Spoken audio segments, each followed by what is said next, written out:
नागपुर विद्यापीठ की कैरी ऑन योजना को लेकर विवाद गहरता जा रहा है।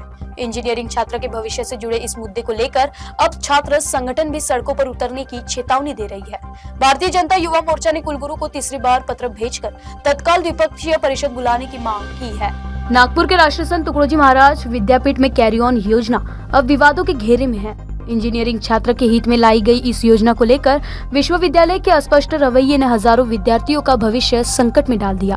भारतीय जनता युवा मोर्चा विद्यार्थी आघाड़ी ने कुलगुरु को तीसरी बार पत्र सौंपते हुए द्विवत्त परिषद की आपात बैठक बुलाने की मांग की है। आमची विद्यापीठाकडनं एवढीच मागणी आहे की ज्या विद्यापीठाच्या चुकीमुळे जे विद्यापीठातले पोरं विद्यार्थ्यांना जे कॅरी ऑन मागावं लागत आहे ते विद्यापीठाने लवकरात लवकर करावं आणि जे अकॅडमिक काउन्सिल जी आहे त्याचा निर्णय आजच्या आज विद्यापीठाने लावावा आणि येत्या 2 दिवसात जर का विद्यापीठाने कोणता पण निर्णय घेतलेला नाही तर भारतीय जनता युवा मोर्चा विद्यार्थी आघाडीकडनं याच्यापेक्षा जास्त संख्येत आणि तीव्र आंदोलन करण्यात येईल। त्या दिवशी विद्यापीठाला निर्णय हा त्याच दिवशी द्यावा लागेल आणि वरतून जे विद्यार्थ्यांकडनं जे विद्यापीठ म्हणत आहे की आम्ही कॅरी ऑन असा काही नियम नाही आहे, पण मुख्य विद्यार्थ्यांना विद्यापीठाच्या चुकीमुळे कॅरी ऑन मागावं लागत आहे। कारण की विद्यापीठाचे जे पेपर चेक होत आहे त्याच्यात एक दोन प्रश्न हे चेकच नाही होऊन राहिले,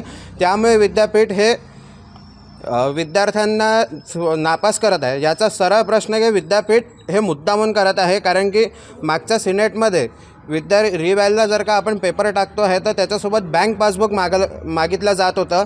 जर का पेपरमध्ये मार्क कमी होत आहे किंवा वाढत आहे तर त्याचे सरळ पैसे रिवॅलचे हे विद्यापीठ त्यांना वापस देणार होतं। ह्या पैसे खायचा कट हा विद्यापीठ करत आहे असं आमचं म्हणणं आहे। तो हमारी यही डिमांड है कि कैरी ऑन जो है वो बाकी यूनिवर्सिटी में लागू हो रहा है उसी तरह नागपुर यूनिवर्सिटी में भी लागू किया जाए, क्योंकि वैल्यूएशन की जो प्रोसेस है उसमें बहुत जगह पे ऐसा देखा गया है कि कई स्टूडेंट के जो है आंसर शीट प्रॉपर तरीके से चेक की गई नहीं है, उस वजह से उनका 1 साल वेस्ट हो रहा है। तो हमारा यही डिमांड है कि कैरी ऑन जल्द से जल्द लागू किया जाए और यूनिवर्सिटी की तरफ से कल जो नोटिफिकेशन निकाला गया है उसमें सीधा कहा गया है कि कैरी ऑन लगाया नहीं जाएगा। तो हमारी ये डिमांड है कि वो जो नोटिफिकेशन है वो कैंसिल हो जाए और प्रो वीसी सर ने जो अभी मीडिया में बाइट दी उसमें उन्होंने ये कहा, मतलब एक्सेप्ट किया है कि जो आंसर शीट है वो प्रॉपर तरीके से चेक नहीं हुई है, इसलिए वो उस पर विचार करने वाले हैं। लेकिन उन्होंने जब विचार चल रहा है तो वो नोटिफिकेशन लेके आते हैं। तो हमारा यही डिमांड है कि वो नोटिफिकेशन कैंसिल हो जाए और स्टूडेंट के हितों में एक बेहतरीन डिसीजन आ जाए। ऐसा था विषय सर कि जब कैरी ऑन लागू इन्होंने जब बर्खास्त किया तो बच्चों के साल बर्बाद हो रहे थे, बच्चों के साल खराब हो गए थे, जिसके वजह से जो ग्रामीण भाग या शहरी भाग के विद्यार्थी है उनका ऐसा कहना था कि हमारे पास अभी ऑप्शन ही नहीं है, हमारे पेरेंट्स के पास उतना पैसा नहीं है, हमको अभी आत्महत्या के अलावा कुछ सोल्यूशन नहीं है करके हमारे पास, क्योंकि हमारा 2-2 साल से एक ही विषय अटका के रखा है। अगर ये लोग कैरी ऑन आज पास कर देते तो वो आज बच्चे भी आगे शिक्षा में आगे वर्ग में पढ़ पाते थे और शायद से आज वो ग्रेजुएट भी हो पाते थे। तो मुझे लगता है कि अगर हमारे डिसीजन के हिसाब से, हमारे मांग के हिसाब से अगर उन्होंने डिसीजन लिया तो बच्चों का भविष्य सुरक्षित हाथों में रहेगा और बच्चे पढ़ पाएंगे और आगे बढ़ पाएंगे। और नागपुर विद्यापीठ का जो रैंक अभी नीचे है ना, इतने 100 साल हो गए, तो थोड़ा तो भी ऊपर बढ़ेगा। संगठन का आरोप है कि विश्वविद्यालय की गलती से कई छात्रों को इस बार वर्ष प्रवेश प्रक्रिया में शामिल होने नहीं दिया गया है। कैरी ऑन योजना उन छात्रों के लिए है जो 1 या 2 वर्षों में अनुत्तीर्ण होकर भी अगली कक्षा में प्रवेश लेना चाहता है। राज्य सरकार ने इसे 2024-25 में लागू कर दिया था, लेकिन नागपुर विद्यापीठ ने इसका कोई स्पष्ट दिशा निर्देश अब तक नहीं दिए हैं।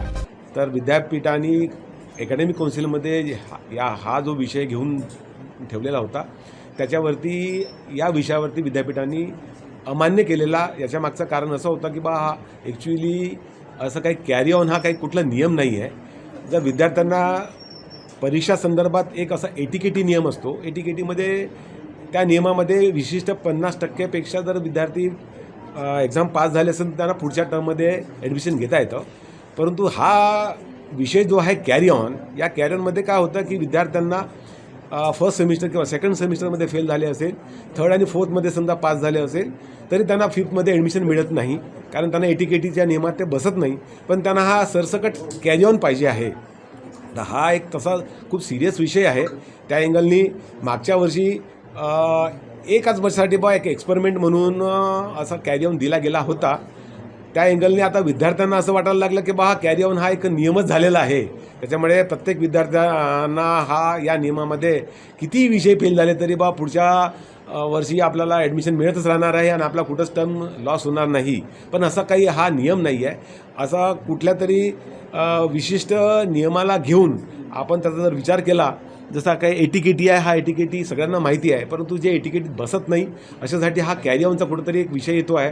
तर कॅरी ऑन हा दिला गेला पाहिजे की नाही याच्यावर खूप चर्चा झाली आणि हा एक कॅरी ऑन पर्टिक्युलरली विद्यार्थ्यांमध्ये हा मेसेज चुकीचा चालला आहे की आपण कधी किती एक्झाम दिल्या, केव्हाही फेल झाला तरी आपलं वर्ष वाया जात नाही या कॅरी ऑनमुळे. म्हणून त्यांच्यावर हा परिणाम पडू नये म्हणून यावर्षी कदाचित अकॅडमिक कौन्सिलमध्ये असा निर्णय झाला की यावर्षी आपण नाही देऊ.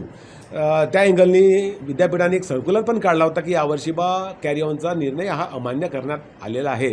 तर त्याच्यामुळे आता हा दुसऱ्यांदा विद्यार्थ्यांची संघटना अशी निवेदन घेऊन आलेली आहे की कॅरी ऑन हा मला मिळालाच पाहिजे, आमचा हक्क आहे. ॲक्च्युली तसं काही हक्क नसतो, परंतु त्या अँगलनं आम्ही पण विद्यापीठ हा विद्यार्थ्यांसाठीच म्हणून विचार करत असतो.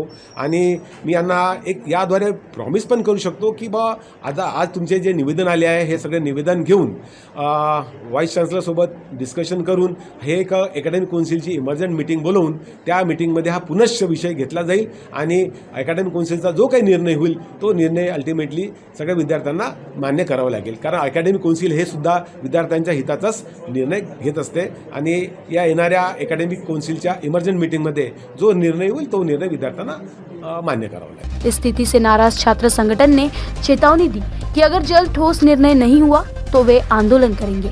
अब देखना होगा कि विश्वविद्यालय प्रशासन इस छात्र आक्रोश पर क्या प्रतिक्रिया लेती है.